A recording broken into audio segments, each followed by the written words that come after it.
Assalamualaikum warahmatullahi wabarakatuh. Kembali lagi bersama saya Dita dengan NIM 21112700072, Tadris Ilmu Pengetahuan Sosial Fakultas Tarbiyah dan Tadris, Universitas Islam Negeri Fatmawati Soekarno Bengkulu. Baiklah, pada kesempatan kali ini saya akan menjelaskan bahasan tentang pembangunan politik bagi pemilih pemula. Baiklah, langsung saja. Halo kawan BRIN, pada episode kali ini saya Atika Nur Alami, periset dari Pusat Riset Politik BRIN akan menjelaskan tentang apa itu pemilu, mengapa perlu ada pemilu, dan bagaimana cara kita sebagai pemilih berpartisipasi dalam pemilu. Pemilu merupakan kepanjangan dari pemilihan umum. Pemilu ini berfungsi untuk pengambilan keputusan secara formal, di mana masyarakat nantinya akan memilih seseorang untuk memegang jabatan politik, yaitu presiden dan wakil presiden, anggota DPR, anggota DPRD di tingkat provinsi atau kabupaten atau kota, dan anggota DPD. Oh iya, biasanya kalau kawan BRIN dengar pemilu, yang langsung ada di pikiran pasti pemilihan umum di tingkat nasional. Pemilu di Indonesia terbagi dua, yaitu pemilu di tingkat nasional dan tingkat daerah. Keduanya dilakukan secara serentak. Pemilu serentak baik nasional dan daerah ini akan diterapkan pada pemilu 2024 mendatang. Siapa saja yang dapat menjadi pemilih dalam pemilu? Bagi kalian yang sudah berusia 17 tahun ke atas atau sudah pernah kawin, bisa banget untuk ikut pemilu ya.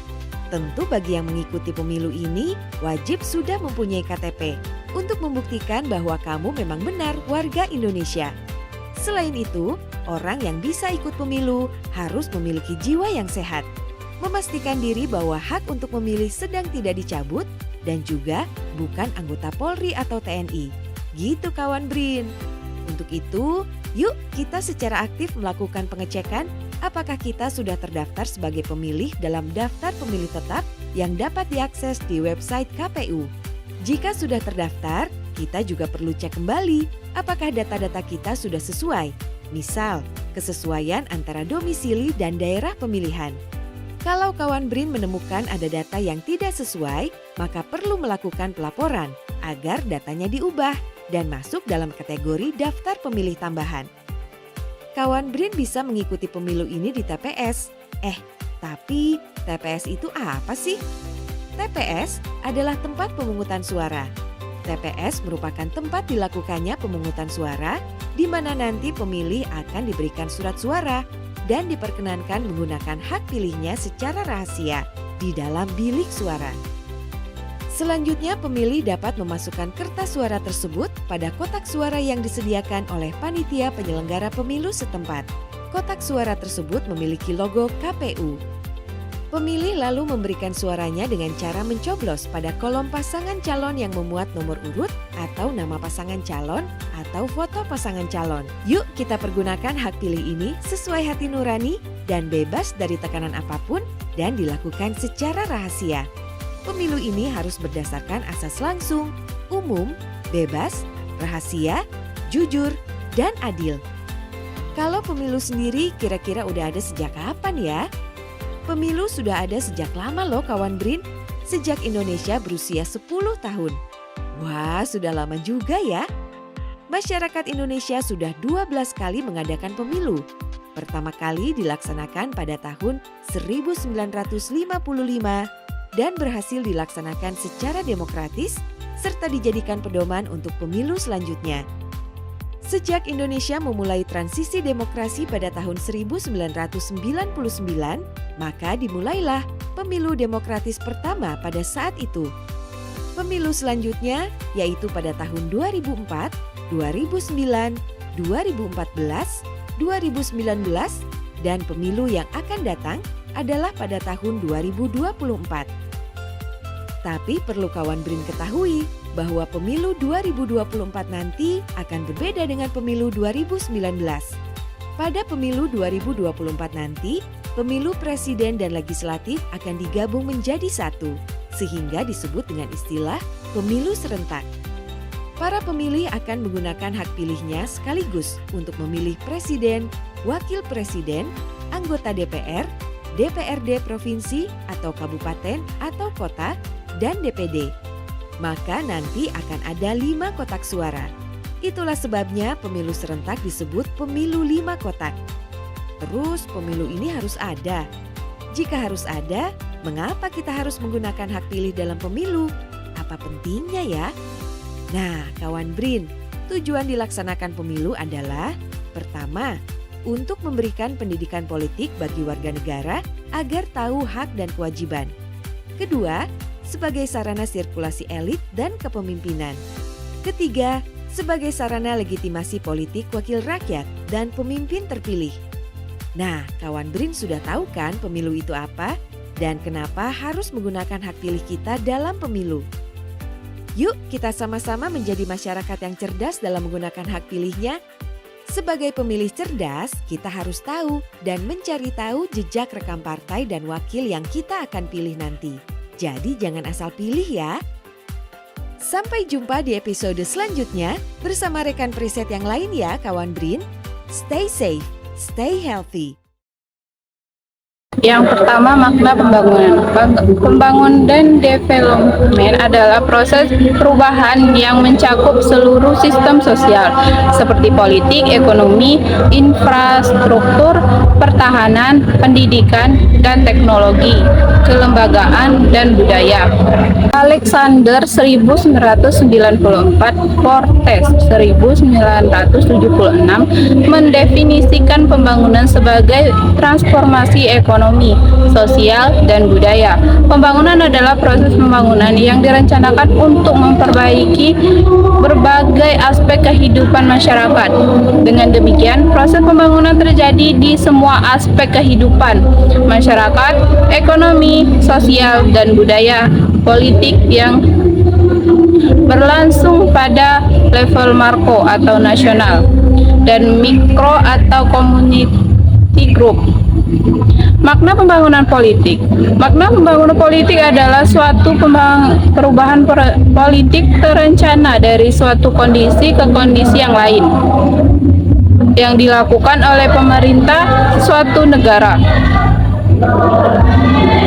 dengan melibatkan seluruh bagian dari masyarakatnya. Adapun makna pembangunan politik menurut para ahli, yaitu menurut Barnil 2003. Secara umum, pembangunan politik adalah pembangunan institusi, nilai-nilai dan sikap-sikap yang membangun sistem kekuasaan politik di dalam suatu masyarakat. Menurut Gabriel Almond 1966, pembangunan politik adalah seperangkat struktur, proses, dan perubahan kebijakan politik yang terjadi di dalam konteks yang lebih luas dan modernisasi sosial ekonomi.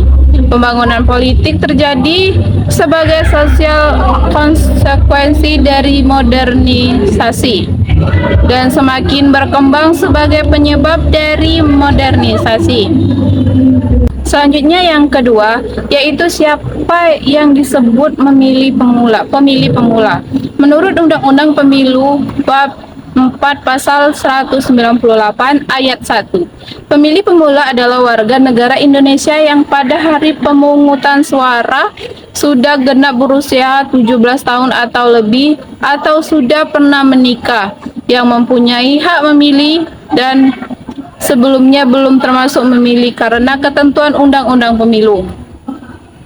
Pemilih pemula adalah mereka yang belum pernah menggunakan hak suaranya di pemilu sebelumnya, termasuk juga purnawirawan TNI dan Polri yang baru punya hak suara setelah pensiun.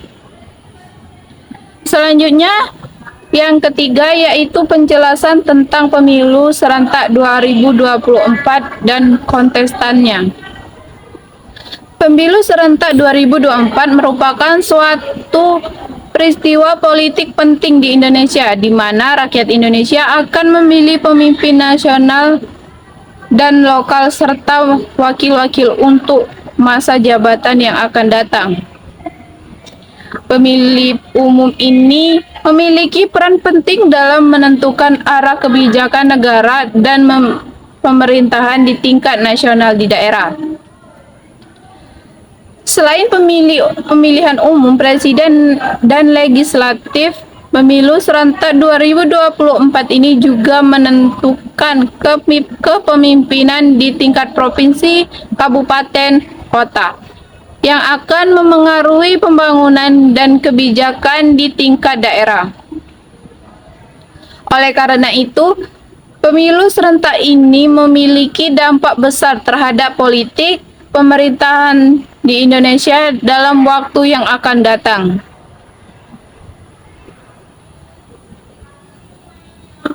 Pemilu serentak ini melibatkan pemilihan presiden dan wakil presiden, anggota Dewan Perwakilan Rakyat atau DPR, Dewan Perwakilan Daerah atau DPD, dan juga pemilihan kepala daerah seperti gubernur, bupati, dan wali kota di berbagai provinsi dan kabupaten atau kota di seluruh Indonesia.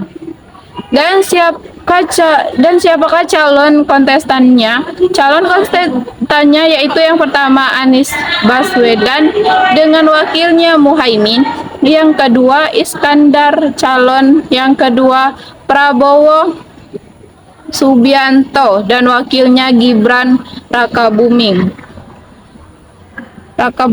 dan yang terakhir yaitu Ganjar Prabowo Muhammad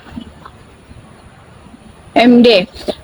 Saudara, sebagaimana kita ketahui, pemilu 2024 akan dilaksanakan pada hari Rabu 14 Februari 2024. Pada saat itu, masyarakat memegang hak pilih dan memilih kontestan presiden dan wakil presiden, DPR RI, DPD RI, DPR provinsi, dan DPR kabupaten kota. Bagaimana pemahaman pemilu pemula terhadap 2024? Bagaimana pemahaman pemilih pemula terhadap pemilu 2024? Mari ikuti saya.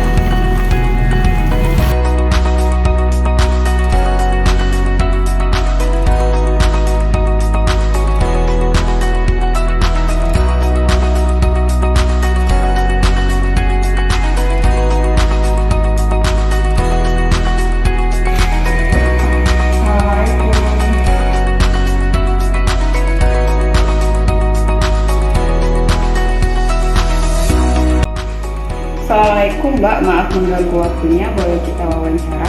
Waalaikumsalam. Ya, baik. Dengan namanya siapa Mbak? Sekarang umurnya berapa? Nama saya Melita. Umur saya 15 tahun.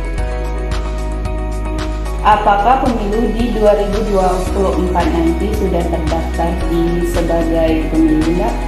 Ya, sudah. Apakah Mbak tahu tanggal berapa pemilu serentak 2024 akan dilaksanakan? Ya, di tanggal 14 Februari 2024. Ya. Kira-kira kontestan apa saja yang akan dipilih pada pemilu 2024? Ya, Presiden dan Wakil Presiden, PDRI, DPDRI, DPR provinsi, dan DPR kabupaten kota. Tahu nggak siapa pasangan calon presiden dan wakil presiden yang maju dalam pemilu 2024? Mbak? Pertama itu ada pasangan dari Bapak Prabowo dan wakilnya itu Pak Ganjar. Dan yang kedua itu ada Bapak Anies dan wakilnya itu Muhaimin. Dan yang ketiga ada pasangan dari Bapak Ganjar dan Mahfud. Bagaimana tanggapan Mbak di golput atau pemegang hak pilih tetapi tidak memilih Mbak? Oke, kalau tanggapan saya ya, kenapa orang yang sudah memilih tidak ingin memilih? Karena bagi saya mereka itu sangat merugikan para pencalon yang ingin mencalonkan diri sebagai presiden kita. Nah, di mana bagi para pencalon ini, satu suara bagi mereka itu adalah hal yang sangat penting atau berarti bagi mereka.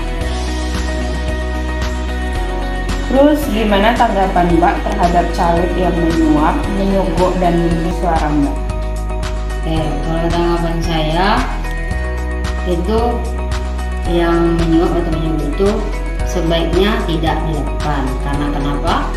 Ya biarkan mereka yang memilih yang terbaik sesuai dengan visi misi mereka. Karena mereka yang memilih, jadi mereka berhak menentukan siapa pemimpin terbaik bagi mereka untuk masa yang akan datang. Dan bagaimana saran Mbaknya kepada para calon agar mendapat simpati rakyatnya?